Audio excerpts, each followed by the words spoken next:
And I'm going to document the whole thing. Are you now? But I mean, if I had you on and I said I think that's bullshit, I mean, would you? Would that be okay? She's got bad language, huh? That's why we love her. She's on the air too. Is Rick around? He's in B right now, I think. Is he? We're all ready if you are. All righty. Come on in. Hello How there, are you? fella. How you doing? Good. Good to see you. I was in the lobby checking my email when they called me. So I made a quick trip. Where? Right here?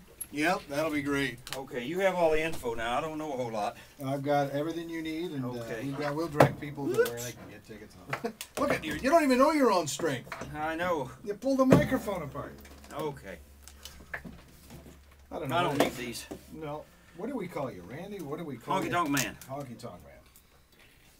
It's nothing like coming in and tearing the studio up. No Roy, no Wayne. Nah, just Honky Tonk Man. Nobody, heck, I don't want Revenue Canada after me. All righty, we got, and you'll have to turn his on and all that good stuff. Honky Tonk Man. Yeah, all right. I feel like I'm caught in a time capsule here. First of all, where did the Elvis thing come from? You know what? Some wrestling fans created it for me. I never dreamed of doing it. I never thought about it. In fact, I was doing this. Remember the old show One Day at a Time with a Snyder guy who wore the T-shirt and was the maintenance man and pencil thin mustache, a greasy haired guy. That's how I started. I created a character that way, and it evolved out of just having sideburns because it was in the late '70s. Everybody had sideburns. And then you have the accents pretty close to Elvis, Yeah, too. yeah. So. Thank you very much. Thank you. Oh, dear. Don't hit me. I have to talk to you, though, about you 60, what was it, 60? No one's held 64 weeks. No one's held the belt as long as you have, which is a testament to your popularity, and yet you're the guy that everybody loves to hate because you weren't one of the good guys. At that point in time, I was probably one of the most hated people on this planet, and as far as professional wrestling goes. But now it's totally different. When I come out and I do the events I do now, people love to see me because they haven't seen me in a long time, and it's like them reliving their youth for about 10 or 15 or 20 minutes when they're around me. 2 or 3 of the people in here said the very thing. They brought you their little miniatures and stuff, and I can't help but think because it was seen by so many people, and I think you know where I'm going to go now, the wrestler, and I'm wondering how that affected you. Is that been a good thing for you or a bad thing for you? You know, it really had no effect on my career at all because I do the independent thing, much like was in the movie. I haven't seen the movie. I saw the movie trailer and I saw some clips of it and things. People told me, but I never read wrestling books or documentaries, and I never watch wrestling movies simply because I'm in the industry. And when Hollywood gets involved or book writers get involved, then you end up getting about 70% of the real story. The rest of it's nonsense. And the fans follow you around. You're doing the autographs. This weekend you're going to wrestle here again next week, which I think is pretty cool. The fact that you're still doing it. Yeah, I'm going to be in town all week. It's no secret that you're in your 50s. Well, no, it's no secret. I don't like to discuss that part of it, but it's amazing what Clairol does. Well, Elvis used it too. But no, I've been very fortunate. I've been injury-free for a long, long time. I never had really serious injuries other than the fact I did a stupid stunt with a pizza manager up in Charlottetown, PEI, last summer, a year ago, and almost severed my finger off. And other than that, that's been about the dumbest thing I ever did.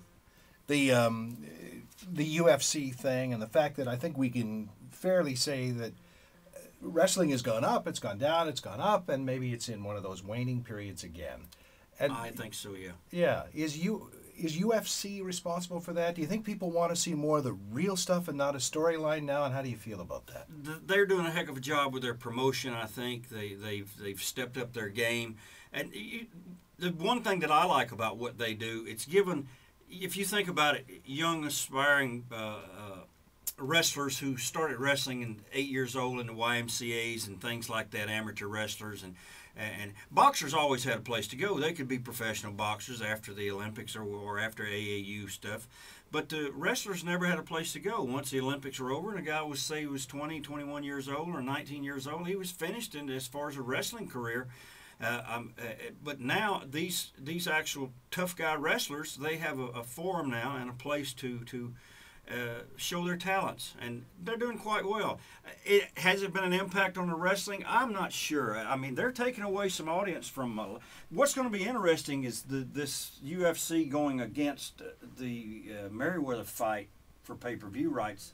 I suppose is it this weekend? I'm not really sure, but that'll be interesting to see how the buy rates are for those two going head to head. So you watch the business aspect of this. You may Yeah. sound like a hillbilly, but Yeah. I mean, I've been doing this for 34 years, and what I'm looking for tomorrow here in Montreal for the Comic Con and for the whole weekend is it to be dark, dreary, and rainy. so everybody Comes inside the building to see us. When we got a cast of characters that's going to be there for the Comic Con also. Lou Ferrigno's coming into town. Lou's a friend of mine. I see him at these conventions all the time, and we'll have some fun. We're going to have dinner tonight, I think. Well, it's been a pleasure to have a chance to meet you. I mean, I didn't see you in the glory with the belt and all that stuff, but it's very cool to have you. I was telling people, I'm more recognized in Canada, across Canada. I was on Canadian TV, the BC TV out of Vancouver for about a year and a half, which ran it was equivalent to the Turner Broadcasting cable across America back in those days. And the Canadian people had seen me for a year and a half doing this Elvis Honky Tonk Man thing that I was doing before I ever went to the WWF, it was called at the time. So when I would come into Canada and people would just a frenzy about me, the head writers and the people in the company couldn't understand why. And I said, well, I've been on TV up here for a year and a half. Everyone across this country knew me. And I get a great response, and just wonderful fans around Canada. You still got some wheels left on you too. I mean, still got a few good wheels. You're not even thinking about hanging it up. Well, I leave all that high-flying nonsense and that self-destructive, suicidal things off. What do they say? If you can't pronounce a move, like what is it, Hurricane? I call it 6 Coronas. But if you can't pronounce it, don't be doing it. So I don't do those things. Honky Tonk Man, it's been a pleasure. Thank you so much. Thank you so much. Thanks for having me. Terrific stuff. There it is. And we'll do that up, and we'll have a little vlog, as you can see, on the webpage and all that good stuff, too. Yeah, if you can't say it, don't be doing it. Roger that. Roger that. I tell you what, if it's more than off the second rope, that's as high as I'm going, buddy. I'll tell you. Shake my hand, don't break it. You didn't say 56, but I'm 56 and a half, really. Well, I'm 53, so I thought I'll just leave it be because you could hit back with that one. So. Well, the other day, I've had the worst luck with my right hand for some reason. This one is the one that got severed over there and broken, and I didn't know it was broken. They stitched it up, sent me on my merry way because I didn't have the health care insurance anymore. I don't live in Canada anymore. Then this last Friday night, I went to make a move to turn and move away from a guy. He was charging in. I hit my thumb on the top rope, first time ever in my whole career, and it feels like it's broken. Probably is. Have you had it looked at? No. Oh, dear. It's just sucking it up, right? Well, that's 2. There's 1 to go. They go in 3s. That's right. Better not be tonight while you're signing an autograph. Well, when I came up, when I had to run through down to immigration yesterday, I kind of pulled a hamstring, so maybe that's the third one. I hope one of your biggest fans right there, by the way. Oh, good. Hey, how are you? Hey, look, he's got action figures. Holy cow. Want to sign that for me? Here, let me take a picture. All right. Is this one working good? Let me check it over here. You look at you got it all open and everything. Here, let me get it. Well, you probably work on it. Well, I want to get in the picture.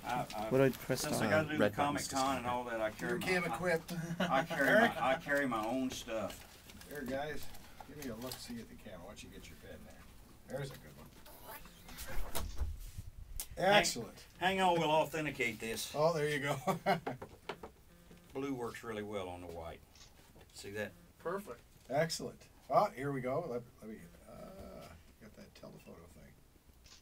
Beauty. You are so used to this. Now it's authenticated. I appreciate that. Thanks, Rick. Yeah, I come prepared. I even have my little cash register ready for tomorrow. I'll give you a lead.